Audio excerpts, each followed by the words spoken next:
सर्वश्रेष्ठ वर कौन? बेताल पच्चीसी की 9वीं कहानी। उज्जैन नगरी में वीरदेव नाम के राजा का शासन था। वीरदेव जितना पराक्रमी था, उसकी रानी उतनी ही रूपवती थी। दोनों राजा रानी खुशी से अपने राज्य में रह रहे थे, परंतु उन्हें एक ही कमी सदैव महसूस होती थी कि उनकी कोई संतान नहीं है। संतान पाने की इच्छा से दोनों सदैव मंदाकिनी के तट पर जाकर तपस्या करते थे। एक दिन भोलेनाथ रानी से प्रसन्न हुए और एक आकाशवाणी हुई कि तुम्हें एक पुत्र और एक रूपवती पुत्री की प्राप्ति होगी। 1 वर्ष बीता और रानी ने एक साहसी पुत्र को जन्म दिया और पुत्र के बाद एक पुत्री को जन्म दिया। पुत्री अत्यंत ही सुंदर थी। उसकी सुंदरता के आगे अप्सराएं भी फीकी लगती थीं। राजा ने अपने पुत्र का नाम सूरवीर और पुत्री का नाम अनंगरती रखा। अब अनंगरती युवा हो चुकी थी और उसकी सुंदरता के चर्चे दूर दूर तक फैले थे। बहुत से राजकुमार राजा से राजकुमारी का हाथ मांगने आए, परंतु राजा को एक भी वर योग्य नहीं लगा।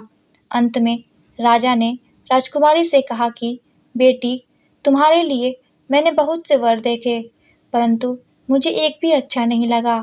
मैं चाहता हूँ कि तुम स्वयंवर कर लो। बेटी ने कहा कि पिताजी, मुझे इस कार्य में लज्जा महसूस हो रही है।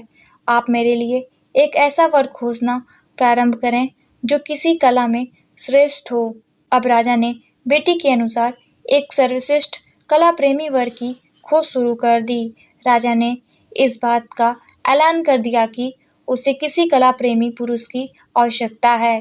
ये सुनकर एक दिन राज्य में 4 कला प्रेमी पुरुष राजा के पास आए। राजा ने उन्हें अपनी कला का वर्णन करने को कहा। पहले पुरुष ने कहा, राजन, मैं पंचपटिक नाम का शूद्र कुल में जन्मा हुआ हूँ। मैं प्रतिदिन 5 जोड़े कपड़े तैयार करता हूँ जो बहुत सुंदर होते हैं।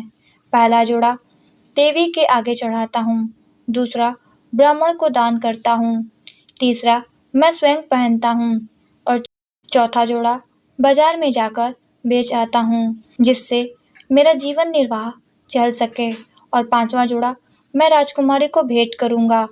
कृपया आप अपनी पुत्री का हाथ मुझे सौंप दें। दूसरा पुरुष कहता है कि राजन, मैं एक वैश्य पुरुष हूँ और कई भाषाओं का ज्ञाता हूँ। कई सारे पशु पक्षियों की आवाज़ निकाल सकता हूँ। आप राजकुमारी का विवाह मुझसे करा दें, मैं सदैव उसका मनोरंजन करता रहूँगा।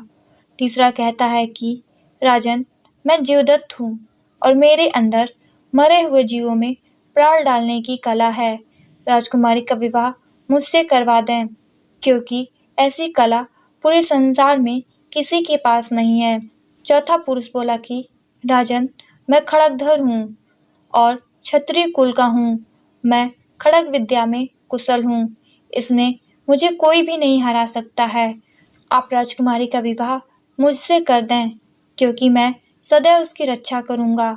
चारों की कला पर चिंतन करके राजा सोचने लगे कि अनंगरती के लिए कौन श्रेष्ठ वर हो सकता है। इतने में बेताल रुक गया और बोला, राजन, तुम बताओ कि राजकुमारी अनंगरती के लिए कौन बेहतर वर होगा।